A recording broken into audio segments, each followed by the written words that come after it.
What's going on? Welcome to episode 18 of the Hike Files podcast. I'm your host, Kurt Zitzelman, and this week's episode is mistakes. So a couple weeks ago, when I did the soft relaunch of the podcast, one of the first comments I got was from the Noob Hiker over on YouTube. And one of the things in the comment was, I would love to hear about mistakes you've made, example of mistakes on the trail or prepping for a hike and or gear you bought that was a mistake, things like that. And I thought, yeah, I've made some mistakes. I could talk about that. So that's what I'm going to do this week. And I've got 10 trips here that I've made some kind of mistake on. And I think I'm going to do them like reverse chronological order because honestly, that's how mistakes usually go. The biggest mistakes was actually the first trip I did. So that's going to be the last one I talk about. But I think it's important to talk about these kinds of things. And I try to keep mistakes like this in the videos that I do. If I'm talking about something in a video and I mess up a fact about it, or I don't like the way I said it, I might reshoot that part of what I say. But the mistakes I make while I'm out on a trail or out camping, I try to keep in if I'm recording them. And if I'm not recording when I make the mistake, then I usually talk about it, because you are going to make mistakes. And I don't think people should get discouraged by making mistakes. It's going to happen. And you've got to learn to make it a part of the adventure as long as you're not in danger. And I think that's the key part. If you can keep the big mistakes to a minimum, things where you're putting your life in danger, then the little ones are no big deal. And I'm going to talk about a wide array of mistakes. And some of them were pretty big bonehead moves here. So the first one I'm going to talk about is just last September, I did the Allegheny Front Trail. And I did a fair amount of research into it. I knew it was about 42 miles. I had a rough idea. And I went and got a guidebook for it. There's a guy who does some guidebooks for local trails here in Pennsylvania, and I don't know, maybe even in New York. His name's Ben Kramer. It's not an endorsement to him, just I like his guidebooks. They're very well done. So I got the guidebook. It came with a map. He maps out where all the water crossings and water quality and campsites and things that you'll see. And they're very, very handy. So I don't read them like cover to cover and go through them. I use guidebooks like that as a guide. So I know about how many miles I want to do. I'll look and see where there's campsites around there in the book and all that. So I had my trip all planned out. I knew which direction I was going to go. I knew about where I was going to camp. Maybe not exactly. It really depends on if there's anybody in the campsite or not. But, the distances I want to go, I made sure that there was, good water and campsites in the spots. And it's, I don't know, maybe a 2.5 or 3 hour drive from my house out to the trailhead. And I got out there and I was excited to go. I was excited to get out of the car.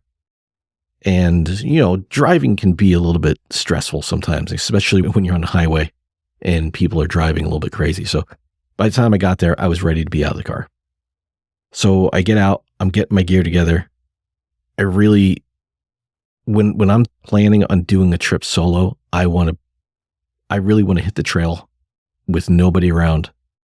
I want to get out there. I want to just immerse myself in the solitude of it. So as I'm getting ready, I shoot a little bit of an opening for the video, and a car pulls in. And I'm just like, all right, I'm out. And I just leave. Absolutely expecting the trail to be a certain way. I'd watched a couple of videos. I'd read the guidebook, and I knew that there should be a little bit of a climb, and then you're going to go to a bunch of vistas, and it's going to be really, really cool, but it's going to be tough in the beginning.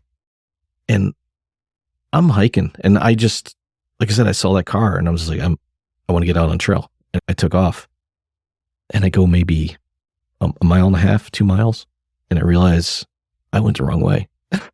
For whatever reason, I thought I had come into the area from the opposite direction. So I'm thinking in my head that the trail goes the opposite way. I mean, it's a big loop. It's not like I was going completely the wrong way. I'm still winding up going back to the car on the same loop. But all my camping plans water crossings, all that right out the window. And it was September, so less daylight, and I really didn't have the time to turn around and make up that 1.5 to 2 miles and then get there just to start the trip, head back the other way. So I stopped and I looked at the guidebook, and it was a little bit of a bummer because I really wanted to see those vistas. But in the end, it wound up working out in my favor because the last day, the third day that I was there, wound up being the nicest weather day. And that section of trail was really like the first, I don't even know, 8 to 10 miles were really easy.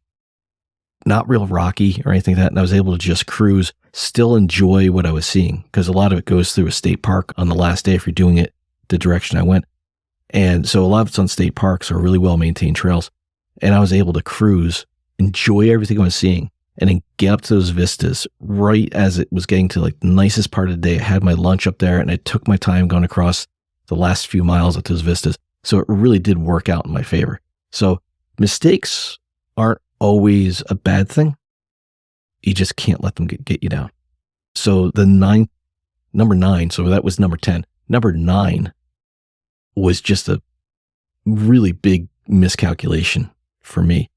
So the state forest district that I live in that is in our area is the Pinchot State Forest.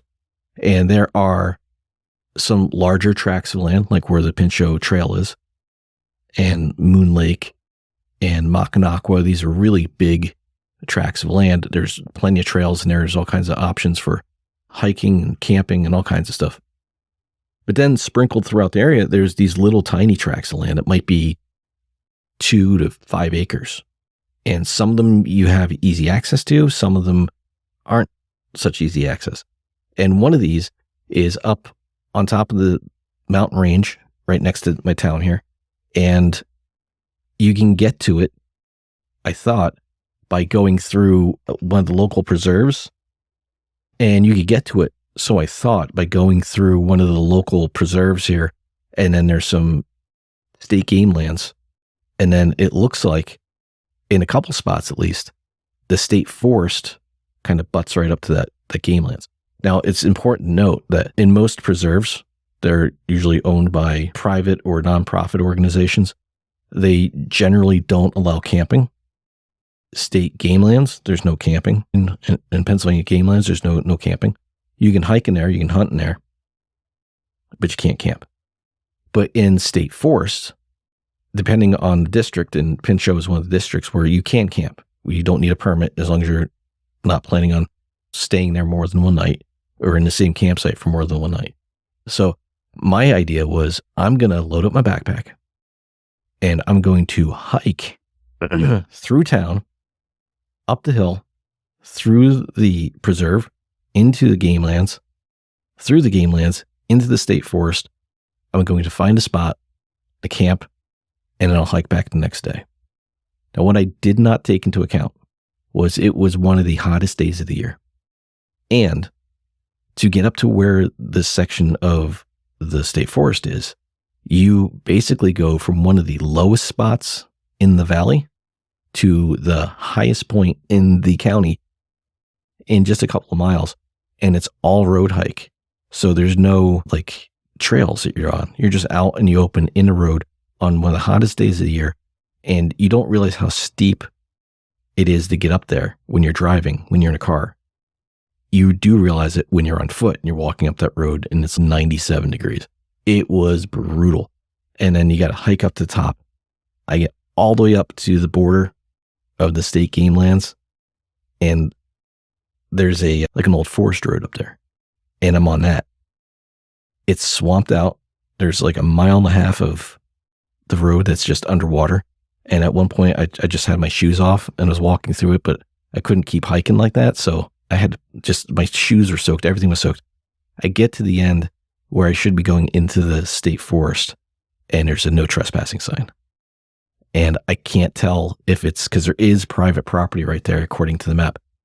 But I couldn't tell if it was like the old property where the state game lands used to end and the forest started, or if it was somebody's actual property. And I wasn't going to trespass, even if it was only for a short while to get through to the state forest. I wasn't going to trespass. So I turned around, I started looking. I'm like, if I were to camp here, nobody would know. It's not like somebody's going to come through and see me in the state game lands. But I was like, I don't want to do that. I was recording. I didn't want to blatantly disobey the laws and regulations on camera. So I started walking back and I realized I don't want to walk all the way back to my house. I've been out all day. I was exhausted. So I had to actually call for a ride to get bailed out. And we met in the preserve and I got a ride home. But yeah, I should have checked the maps better. I probably should have driven up there one day and then walked in and see if I could get in there, see if there's another way around. There's a lot of things I could have done differently to where I could have actually camped there. But yeah, these all have very big learning lessons to always, when you're going somewhere new, you should always scout it out before you actually do the trip. At least look at a map. And since there's no maps here and it was a new section of the forest, there was really nothing I could research. So I just had to do it. That was number 9. Number 8, this was 2021. And I had the opportunity to go out to the Midwest and I did a section of the Ice Age Trail, which was awesome. I had 5 or 6 days to be out there. And it wasn't my first choice. Originally, I wanted to go do part of the Superior hiking trail, but where I was going to go, there was the parking lot had been torn up. They were logging out there. I would have had to have gone much further north than I wanted to, and I didn't really have the time to do that. So I wound up going to the Ice Age Trail instead. I knew nothing about, no, the Ice Age Trail is in Wisconsin, and I know very little of Wisconsin, and I know even less of the Ice Age Trail. So it was in April. I had gear I didn't know if I could hammock camp out there. I didn't know if I had to take a tent. I didn't know if it was going to rain. I didn't know if they had snow on the ground. I didn't know anything. So I just loaded up as much stuff as I could in my backpack to try to hedge my bet for what the weather was going to do and what the conditions were going to be. And I was way overprepared. And I had far too much stuff. And on the first night when I got there, I only hiked in maybe 1.5 miles, 2 miles, something like that. I set up camp and it started to snow, sleet, and rain overnight and really high winds. So I wanted to get up. There was a certain part I wanted to get to because I wanted to camp right on the edge of this one section. Because into the next section, there was no camping.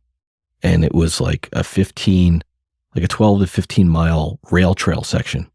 And I'm like, well, I could do 12 or 15 miles. That's not a problem to get into the next section where you camp. But I didn't want to get into the middle of this section.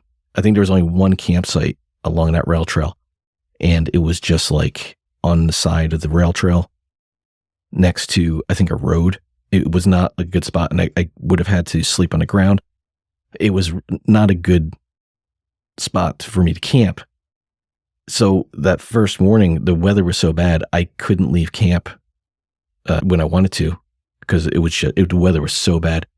And then I got up and I got out, started hiking, and didn't really eat because I wanted to get on the trail.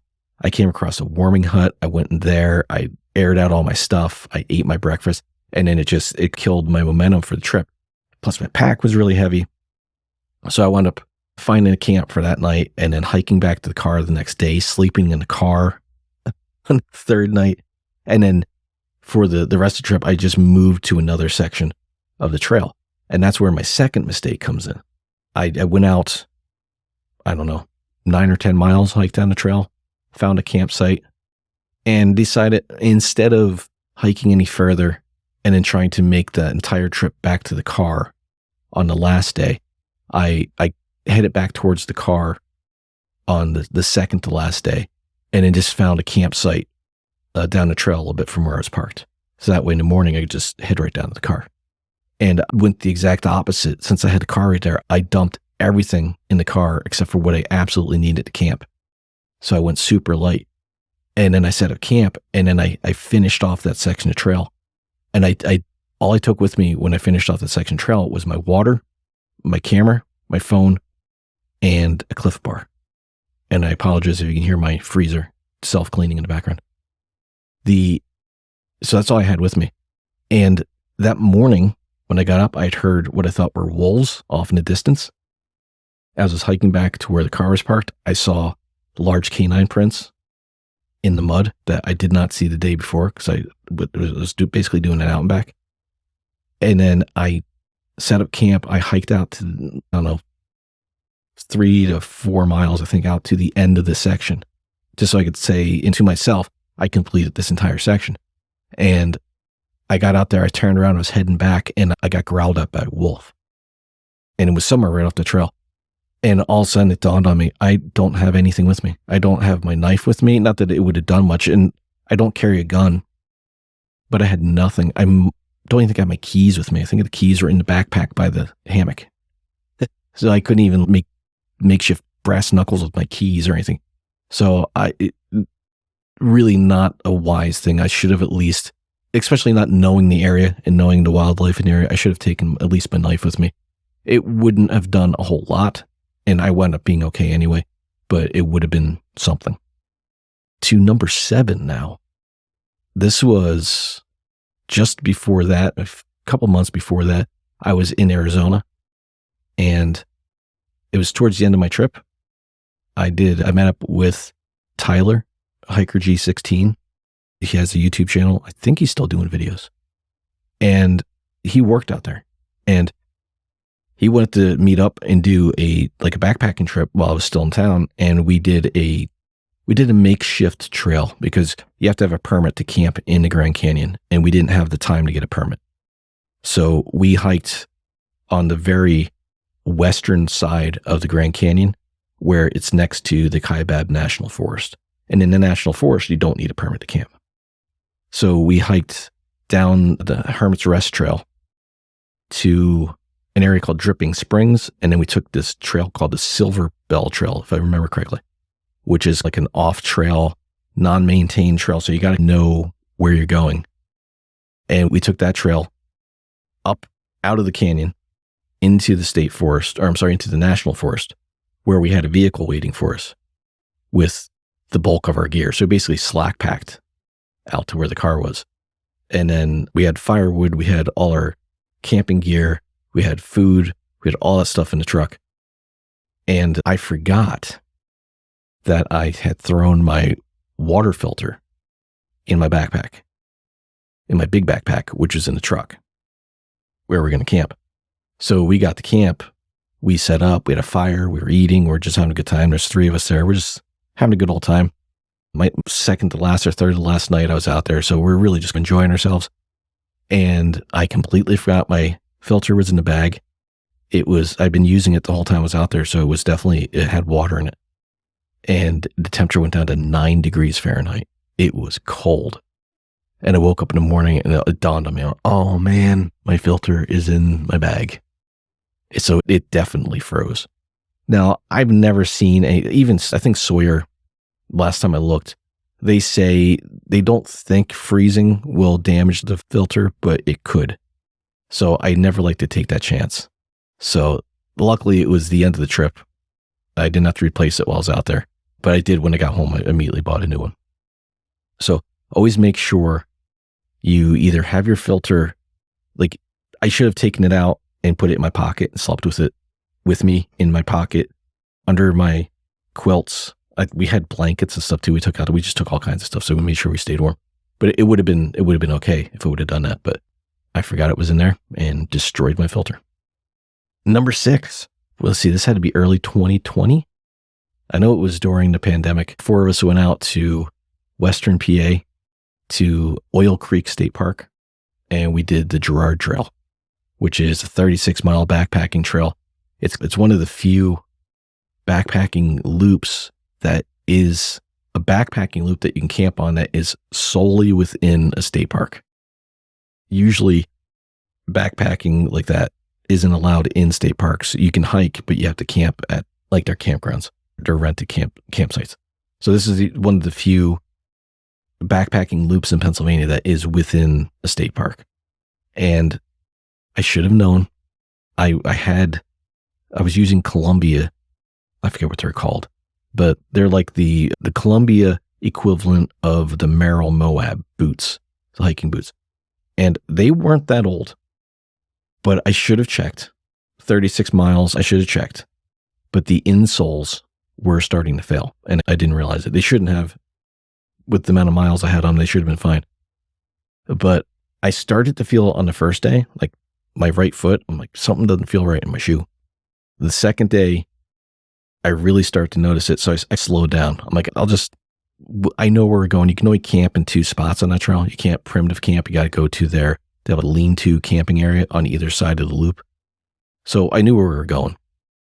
So if everybody else got ahead of me, no big deal. You just follow the trail, you go to the campground, and there's nowhere else you can go. I just took my time, got to camp, took my shoes off, relaxed my feet, but I could start to feel my left one going. And then on the third day, on the last day, it started to rain, and that was it. My insoles disintegrated in my shoes. And by the time we got back, I think we had like 12 or 14 miles on the last day. By the time we got back, walking through mud, and the one hill just feels like it goes forever. My insoles had completely fallen apart. When I took my shoes off, I could actually put my fingers through the insoles, and my feet were bleeding. They were all chewed up. It was probably the last 8 miles of that hike were just torture. And probably the biggest mistake, one of the biggest mistakes I made was not checking those, because I usually replace the insoles pretty quickly on shoes, and I go with a brand of insoles called Superfeet. They're a little bit thicker. They're really well made. They got a hiking version that has like a carbon fiber plate that goes from your heel up to like just before the ball of your foot. And it just helps keep anything from puncturing your shoe and going into your foot. They're really nice. And I usually replace them, and I didn't. And man, I couldn't really move for 2 or 3 days. I'd get out of bed. I'd like barely waddle my way to the kitchen, have something to eat, and just sit down and just keep off my feet for 2 or 3 days. It was horrible. And then I never bought another pair of Columbias after that, because they weren't that old and they just fell apart. So that was number 6. That was a pretty big mistake. Number 5, and this is actually a fun mistake though. We were at Worthington State Forest in New Jersey. We were doing a shakedown test because we were going to Dolly Sods after this. And we went to test some gear. A friend of ours, Matt, he had never really done a big hike like that, a big backpacking trip. He wanted to get out and test some stuff. You not to twist our arms to get out and go do things like this. We went up, did a section up to Sunfish Pond, and in New Jersey on the Appalachian Trail, they have designated spots to camp. They really don't want you just making your own spot, which is fine. It was October, November, something like that. So there weren't a lot of people out. The bubble was long since gone. And we get to the camping area, and I immediately see where I'm going to camp. And it's on the very edge of the trees, because on the backside of this little camping area, it opens up into a field. It's almost like a rock bald. And you're on what mountain range is that? The Kittatinny? It might still be the Kittatinny there. It drops off, and you're looking into PA, but you got this really cool kind of view out there, and you got the open sky, and it was going to be clear. And I was like, I'm not putting a tarp up. I'm not putting my bug net up.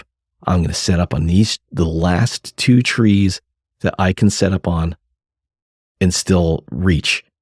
And I had this nice big open sky, but it got really cold, which no big deal.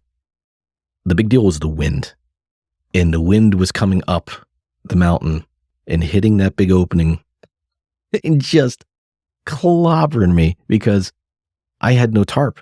I had no bug net up. And every time the wind blew, I could just, in the way the trees were situated, I was just in a bad position for the wind to hit me. And I could just feel the heat get sucked out of my quilts, and I froze all night. But I had an awesome view of the sky, really clear stars. I saw shooting stars while I was laying there. And then at one point, maybe the moon was up, or it was starting to get light, and I woke up, but I heard something right next to the hammock, and I opened my eyes, and there's just a deer standing there looking at me like, what are you doing? And then it walked away. I could have reached out and pet it. It was really cool. So yeah, definitely a mistake, because it was not the most comfortable sleep. I should have put a tarp up. I should have protected myself from the wind, but that view was definitely worth it. Number 4, the Weiser State Forest on Dragon's birthday. This one it's just funny because everything worked out fine. But right before we left, I had everything packed, and I think I switched bags is what I did. I don't know if I just got my new backpack, or for some reason I switched my backpacks.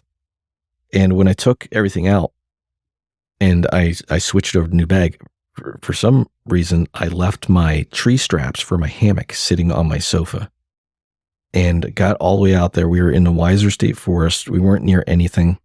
And it was not like super remote, but we weren't near anybody's home. We weren't near the car. And we get to camp, and I just want to set the hammock up and just relax. And I'm digging through my bag and trying to find my tree straps and try it. They're not there. And all of a sudden I'm like, oh my God, I know right where they are. Now this is, if you're not familiar, I make hammocks for a living. So when the hammock guy forgets his suspension, it's kind of funny. Now, luckily, the way I had my hammock set up at the time, I was using kind of a hybrid system. And if you're not in hammocks, it's not going to make a lot of sense to you, but it was a hybrid system of cinch buckles and whoopee slings. I was trying something. So I had the whoopee slings on my hammock, it was easy enough for me to go around the tree and feed the hammock through in one end. And it's not great for the tree, but in an emergency, it worked. And the tree was big enough, I wasn't going to damage it. And I was just very careful with how I moved in the hammock. And then at the other end, I had my pack hanger with me, and I used the pack hanger as a makeshift tree strap. And now a pack hanger is it's like the webbing used for a suspension, but it's more like a belt, and you just clip it around a tree and then you can hang your backpack on it. I didn't use the clip because it's like a plastic side release clip, but I was able to set it up like a small tree strap and connect to it. I just hung my hammock really low, so in case something broke, I didn't have far to fall. But yeah, it is possible to know what you're doing and forget essential gear. It does happen. I've forgotten things like spoons and stuff all the time too, and I got to make a spoon out of a stick, or the packaging, my oatmeal packaging is folded up like a little spoon. Number 3 was Balsam Mountain in New York. Probably one of the last, really thinking about one of the last good snow trips that we got in. We've had a couple camping trips in the snow, but this one was like a lot of snow. And we were originally going to take our snowshoes. We didn't. We should have. There was going to be, I think there was supposed to be 4 or 5 of us going originally, and it wound up being just me and Dragon. It wound up being just Dragon and I. And we get up there, we hike in, awesome hike. We have a lot of fun. There's really nobody had been up there. There had been a few people hiking, but nobody had been camping. So we didn't know where there was campsites, if there was campsites. We just walked into the woods, found a spot where we could set up our hammocks, and we're like, okay, well, let's find a spot to build a fire. And we couldn't get a fire started. Now, the mistake here for me was I didn't, like when we left home, there wasn't a lot of snow. So I was thinking like that. I had my old Danner boots I was wearing, not waterproof. I hadn't put any waterproofing on them. And I might have actually been wearing cotton socks, actually. Really stupid thing to do. So my boots got wet, and it got cold, and my boots froze. So that was bad. But I took some snacks with me that were untested. Now, I don't have a lot of allergies, but there are a couple things that my body reacts weird to. Sunflower seeds is one of them. That is probably the biggest allergy I can think of that I have. Actually, I can feel my throat start to close up. Everything starts to itch and get tickly. It's not pleasant. That's on sunflower seeds. Now, at the time I had and they're no longer around, it was called the Get Cairn. It was like a monthly hiker's box. And I had that subscription, and they would oftentimes send snacks. And I'd have to look at them and see if there's sunflower seeds in them. And if there was, I got to give those away because I can't eat them. And they gave these bars one time and there's no sunflower seeds, but there was hemp seed in there. And I was like, oh, okay, whatever, not sunflower seeds, I don't care. Well, apparently my body doesn't like that either. So in the morning, we figure we're going to hike out, get to the summit, and then, because we're almost at the summit, we'll go up to the summit and then we'll hike down, go to the car and go get lunch. So we had a hard time. We couldn't get a fire going at all the night before. So we didn't have any kind of fire pit, and it might have been snowing. It was really windy. So we're like, let's just eat like our non-cooked stuff. We'll hit the summit and we'll get off the mountain and then we'll go. And then if we feel like it, we'll stop and light up a stove or something and cook something hot. So I ate this hemp seed bar and we start hiking, and I think we were only on trail for about 10 minutes. And I just kind of looked at Dragon. I'm like, I got to turn around. Like, we left our gear that's right. We left our gear at camp. We were going to go up, hit the summit and just come back the way that we went. So we were going to go up, like slack pack up the summit and come down. That's right. Because I looked down, I'm like, I can't keep going. I got to go back. And I'm like, I just feel like I'm going to be sick. My stomach felt all queasy, and I was kind of like getting like the sweats, and it wasn't the same as what happens with sunflower seeds, but I really did not feel good. So we went back down to camp. We broke down. We may have already been packed up. We just had our bags there. So we just cleaned up whatever we had that we had to throw in the packs. And then we started hiking back down the car, and the whole way I was just in misery. I was like, oh, this is horrible.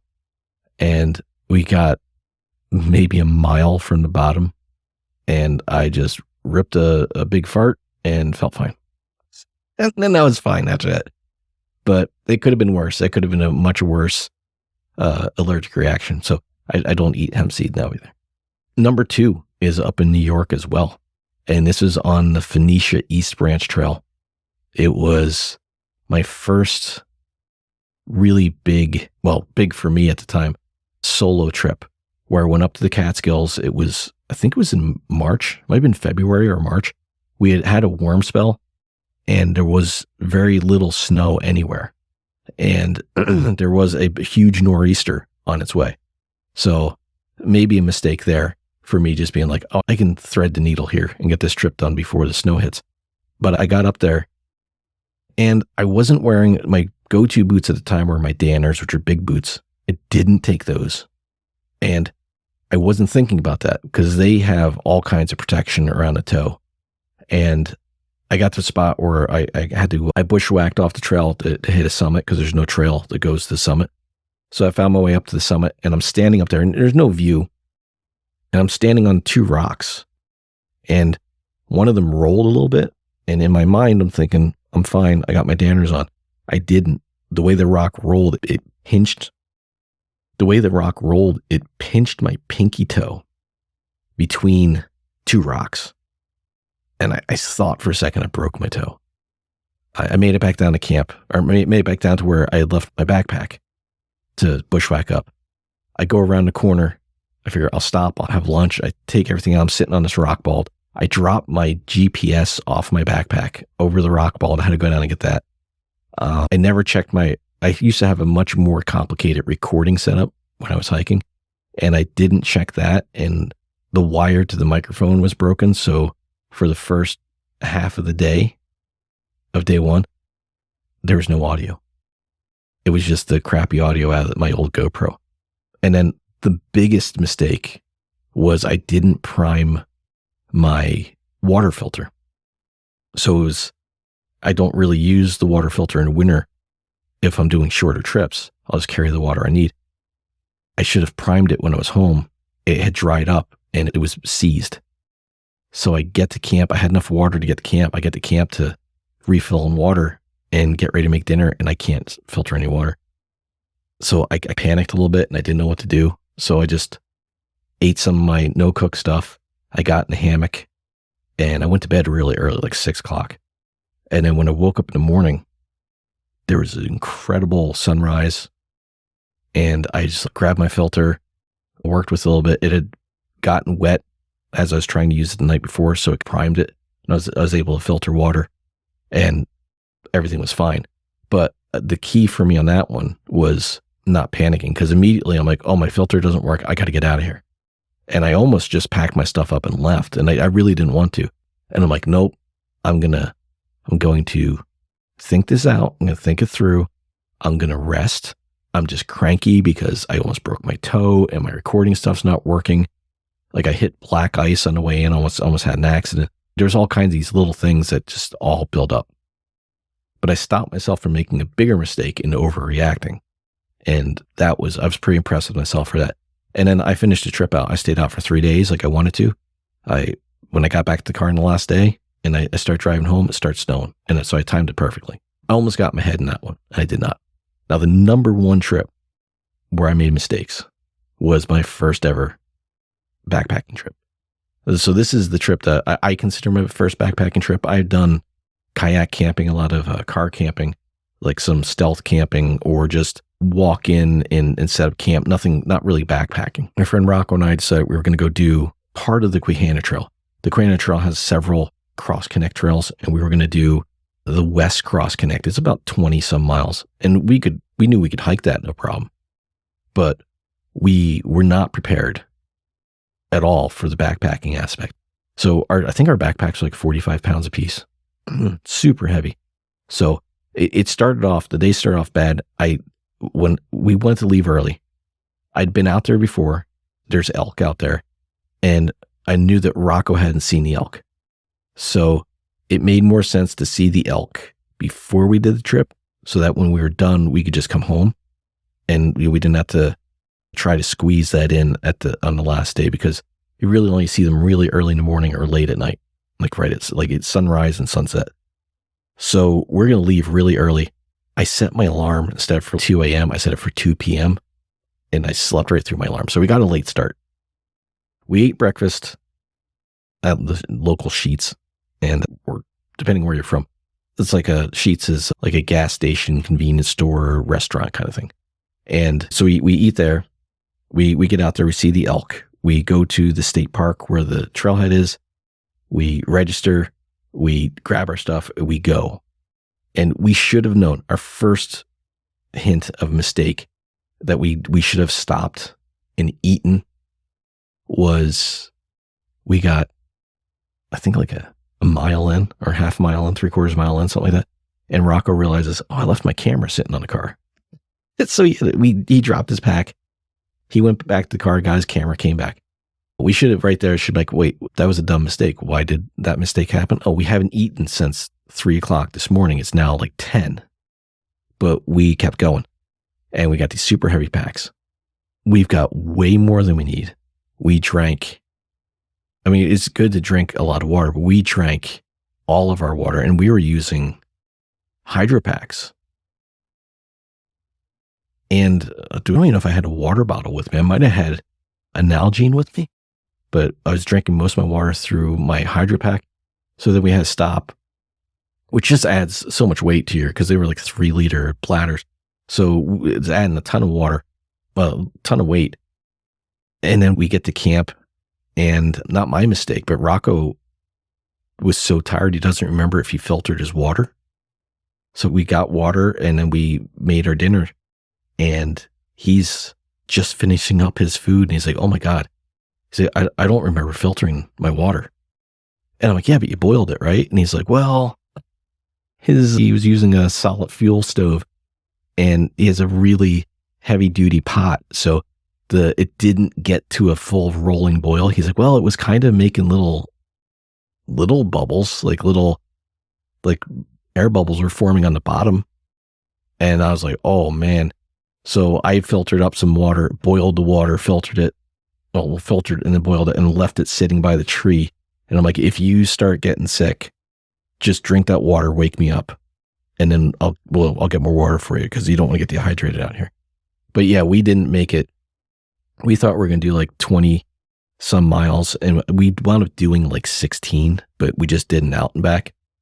But yeah, now knowing what I know about that trail, we would not have been happy if we would have continued, because the second half of that would have been brutal. So mistakes happen. And I've been backpacking. That trip was in 2016, right? I think 2015 or 2016. So I've been backpacking for about 8 or 9 years now. And those are just backpacking mistakes. I've made plenty of mistakes doing other things. It's going to happen. But the best thing you can do is learn from them. And all but the Ice Age Trail. Yeah, okay. I think the local pincher. So all but the 10th one, the Allegheny Front Trail, happened before I went out on my return trip and did the entire Quehanna Trail. Now, the Quehanna Trail, that's where I did the first trip. It's a 75-mile loop, and I went out to complete the whole thing. But because of the mistakes I had made previously, I was really well prepared for that trip. And that 75 miles wound up, I mean, it's some of that trail is a little difficult. Nothing, no like real technical stuff, but just real long climbs, rocky descents. It rained. There was downs about that trip, but because of all the mistakes I had made and I was able to learn from, it made that trip so much better. So learn from your mistakes.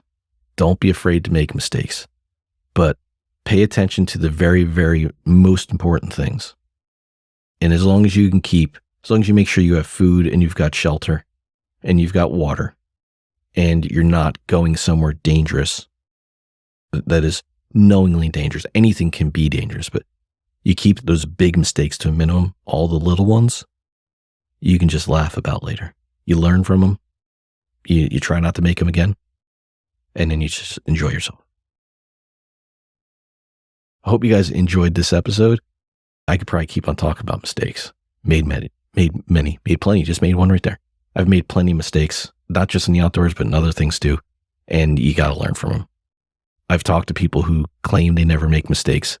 And if they've never made one before, that was their first mistake, because everybody makes mistakes. It's okay. You learn from them. You continue. Thanks for listening. It feels like this is a little bit longer than I usually do for Hike Files, but hope you guys enjoyed it. So if you've got a topic that you'd like to hear me talk about, let me know. Like I said, this whole idea came from @TheNoobHiker on YouTube, just asking about mistakes I'd made. Leave a comment if you're watching the video. Shoot me an email at hike.files@gmail.com. Or if you're listening to this on Spotify, there is a way you can go to the Hike Files podcast page, and then I think it's called Leave a Voice Note. And you can leave me a voice note, and I'll get that however you want to do it. Reach out, let me know what you want to hear about, and I will try to get to it. So that's going to do it for me for this week. I hope you guys enjoyed it. I hope you got a little bit of a laugh out of some of my mistakes. You should be able to as well. Enjoy the rest of your week, and I'll see you in the next.